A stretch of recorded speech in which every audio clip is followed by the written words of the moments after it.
Once upon a midnight dreary, while I pondered, weak and weary, over many a quaint and curious volume of forgotten lore, while I nodded, nearly napping, suddenly there came a tapping, as of someone gently rapping at my chamber door. "'Tis some visitor," I muttered, tapping at my chamber door. "Only this, and nothing more." Ah, distinctly I remember, it was in the bleak December, and each separate dying ember wrought its ghost upon the floor. Eagerly I wished the morrow, vainly I had sought to borrow from my books a cease of sorrow, sorrow for the lost Lenore, for the rare and radiant maiden whom the angels named Lenore, nameless here forevermore. And the silken, sad, uncertain rustling of each purple curtain thrilled me with fantastic terrors never felt before, so that now, to still the beating of my heart, I stood repeating, "'Tis some late visitor entreating entrance at my chamber door. This is it, and nothing more." Presently my soul grew stronger, hesitating then no longer. "Sir," said I, "or madam, truly your forgiveness I implore, but the fact is I was napping, and so gently you came rapping, and so faintly you came tapping at my chamber door, that I scarce was sure I heard you. Here I opened wide the door. Darkness there, and nothing more.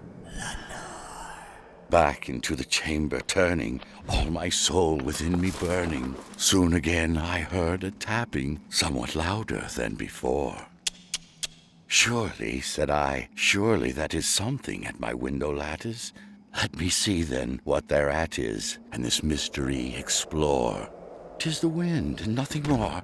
Open here I flung the shutter, when, with many a flirt and flutter, in there stepped a stately raven of the saintly days of yore. Not the least obeisance made he, not a minute stopped or stayed he, but with mien of lord or lady, perched above my chamber door, perched upon a bust of Pallas just above my chamber door, perched and sat, and nothing more. "Though thy crest be shorn and shaven, thou," I said, "art sure no craven, ghastly, grim, and ancient raven, wandering from the nightly shore. Tell me what thy lordly name is on the night's Plutonian shore." Quoth the raven, "Nevermore."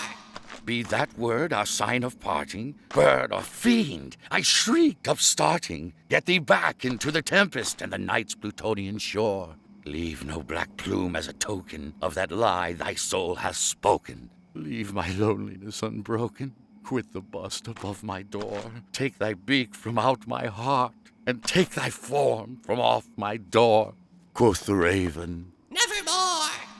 And the raven, never flitting, still is sitting on the pallid bust of Pallas just above my chamber door.